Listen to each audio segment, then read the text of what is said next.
Hello. सच्चाई बहन जी। हाँ सच्चा है। जी बहन जी। हाँ जी। हाँ जी पवन भाई, मुझे थोड़ा सपने में आया सुबह। पवन परमात्मा है, जी गुरुदेव जी। जी जी। तो वो बता रहे थे कि शंका समाधान की जो पुस्तक है ना, मैं पहले थोड़ी उलझन में थी कि आपसे मंगवाऊं या फिर सात संगति में जाके लूं।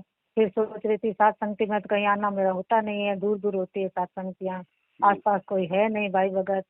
जी। तो बहन ऐसे ही सोच रही थी बहुत दिनों से, आपको फोन भी लगा रही थी, फिर बाद में सोच रही, मैंने कहा नहीं क्या करूं क्या करूं। तो इसमें फिर परमात्मा सुबह आए और जी बोले कि तू शंका समाधान की जो पुस्तक है मंगा पवन भाई से, पवन दास से, ऐसे करके बोला। जी। और बोला कि शंका समाधान की जो पुस्तक है ना, खास करके वो तो हर सत्य के पास होनी ही चाहिए, हर घर में हो, हर कोई मंगवाओ इस पुस्तक को। जी।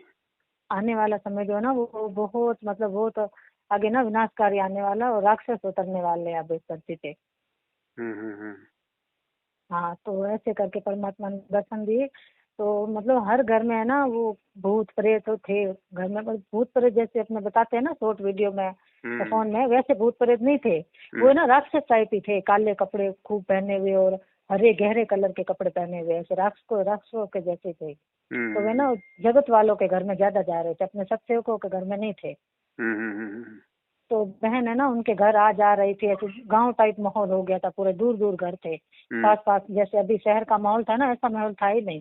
किसी घर में लाइटें नहीं थी और जाओ तो ऐसे दूर दूर घर थे। तो ऐसे बहन जा रही थी, अपनी मासी का घर है, जैसे मेरी बहन का है किसी का, तो उनके घर आना जाना तो होता ही है हमारा किसी किसी काम से। तो ऐसे जा रही थी, उनके घर में ना बहुत मतलब राक्षस हो गए थे, उनको परेशान कर रहे थे बहुत। और मैं जा रही थी तो मेरे पास कोई आ ही नहीं रहता, मतलब बहुत दूरी पर थे वो। तो वो मुझे बोल रहे थे कि बहन तेरे पास क्यों नहीं कोई आ रहा है, कोई नैना करके बोल रहा था, मेरे नाम से पुकार रहा था कि तुझे ये क्यों नहीं छेड़ रहा, मैं तो बहुत परेशान कर रहे हैं। तो मैंने कहा भाई परमात्मा है मेरे साथ, परमात्मा की भक्ति की है तो ये आ कैसे सकते हैं पास। और मैं तो खुला हूँ, राक्षसों के जैसे बोल रही थी, मैंने कहा कोई मेरे पास नहीं आ सकता, मेरे परमात्मा हर वक्त मेरे साथ है। और मैं सुमरन तो मन में किए ही जा रही थी ऐसे हर वक्त।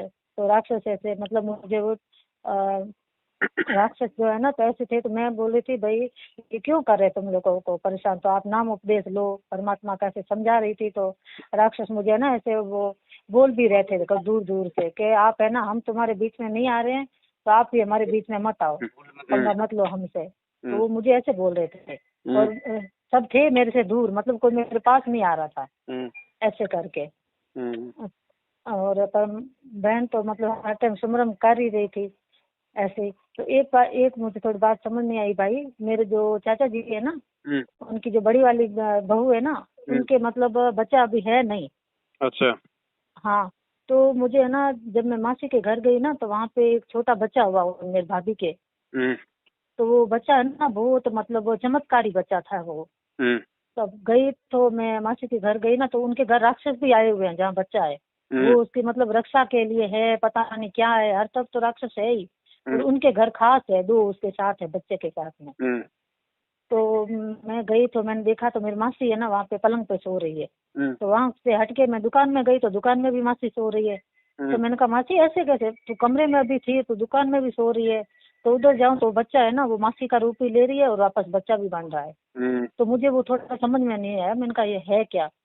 तो ऐसे करके मैं जैसे उस कमरे में गई ना तो वो बच्चा है ना उसको कमरे से हटके मेरे से ऐसे मतलब दूर जाके भागा मुझसे, मतलब वो मेरे पास नहीं आना चाह रहा था।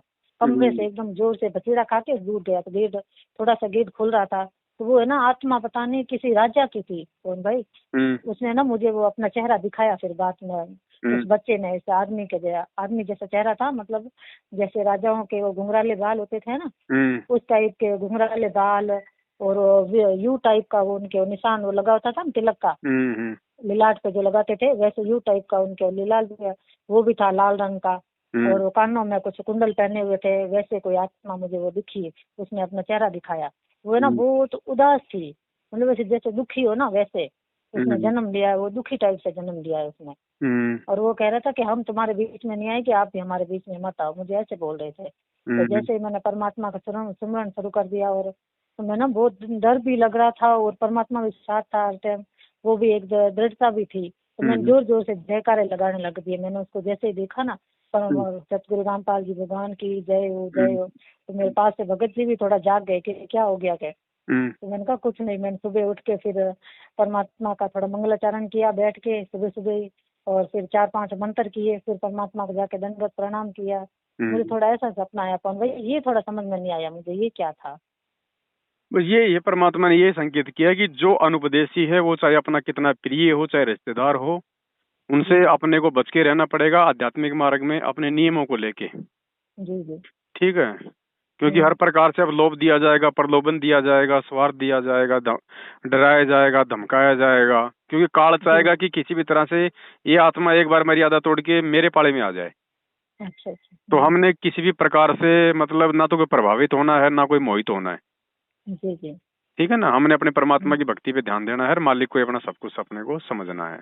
जी जी। तो परमात्मा ने बीच में मुझे बताया कि अब जो समय है ना, हाँ। इसमें अपने सुमरन और भक्ति मर्यादा को बहुत ज्यादा अब ध्यान देने का समय आ गया है। छोटी से छोटी मर्यादा को अब निभाओ, उसको छोटी से छोटी मर्यादा को ध्यान में रखो, और सुमरन तो छोड़ना ही नहीं है। अब सुमरन और मर्यादा ध्यान में रख लो, तुम सारे सच्चे हो। कैसे बोल रहे थे परमात्मा। दया मालिक की, सही बात है। जी समय तो बहन जी आएगा ही खतरनाक, और राक्षस तो जैसे वैज्ञानिक भी कह चुके हैं ना कि भाई ऊपर से एलियन उतरेंगे। जी जी। तो वो एलियन कौन है? वो दुष्ट आत्माएं भेजेगा काल यहाँ पे दुनिया को परेशान करने के लिए, अकाल मौत मरवाने के लिए। हाँ हाँ। है ना, तो भाई बचेगा वही जो परमात्मा के भगत होंगे, जो सच्ची भक्ति करेंगे, नहीं तो तांडव तो मचेगा बहन जी। ऐसे थोड़े ना दुनिया कोई गुरु जी को परमात्मा मानने वाली है। हाँ जी बिल्कुल। सुबह पवन भाई मैं बोलूँ ना, घंटा पूरा मेरा है ना थोड़ा वो एकदम डर में और परमात्मा के विश्वास में निकला पूरा मेरा। बस तो अपने को तो अपनी भक्ति मर्यादाओं का ध्यान रखना। ये पुस्तक परमात्मा ने इसीलिए तो छपवाई है बहन जी, इसमें छोटी छोटी हर एक चीज को बिल्कुल पूरी मतलब विस्तार से समझाया गया है। और इस पुस्तक को पढ़ने के बाद भी अगर कोई मर्यादाओं में गफलत करेगा तो फिर परमात्मा फिर उसकी रक्षा नहीं कर पाएगा। जिन बातों का नहीं पता है भक्तों को, वो बातें भी परमात्मा ने इसमें लिखवा रखी हैं सारी। हाँ जी वही परमात्मा बता रहे थे कि पुस्तक मंगाओगे। पुस्तक बहुत जरूरी है, भली महाविनाश की जो पुस्तक है ना वो घर में हो ना हो, लेकिन शंका समाधान की पुस्तक हर घर में होनी चाहिए सच्चे के। सही बात है, वो इसको पढ़ेंगे तो मर्यादाओं का मालूम पड़ेगा ना कि भाई हम कहाँ पे गलती कर रहे हैं, कहाँ पे गलती करेंगे तो क्या होगा। जी जी बिल्कुल, और डर के भी रहेंगे थोड़ा। हाँ, वो तो अरे खूब ऑर्डर हो रहे हैं परमात्मा के दया से, भगत भाई खूब खूब खूब मंगवा रहे हैं, और वैसे भी सात संगतियों में भेजी जा रही है जगह जगह। हाँ जी। तो बहन थोड़ा मतलब आसपास कोई है नहीं साथ संगति थी, तो बहुत सोच रही थी तो पवन भाई आप मुझे ऑनलाइन ही भेज दो, साथ संगति जाना हुआ तो और मंगवा लूंगी। कोई दिक्कत नहीं, आप मुझे पूरा एड्रेस और पिन कोड नंबर और ये जो 82 73 84 95 60 वाला नंबर है इसके ऊपर भेज दो, आप व्हाट्सएप कर दो। हाँ जी भाई। तो आप मुझे ना थोड़ी 5 शंका समाधान की पुस्तक भेज देना, क्योंकि पास कोई है नहीं। भेज दूंगा, तो कोई होगा तो उनको दे दूंगी। हाँ, और महाविनाश के आप मुझे 10 या कोई 15 भेजना, कोई और चाहिए तो मैं 100 और मंगवा दूंगी। ठीक है ठीक है भेज दूंगा आपको। और है ना मुझे एक भक्ति बोध की पुस्तक भेज देना। ठीक है, आपको जो चाहिए ना कितनी चाहिए उसमें आप लिख के भेजना, ऐसे ध्यान नहीं रहेगा। ठीक है। सत साई बहन जी।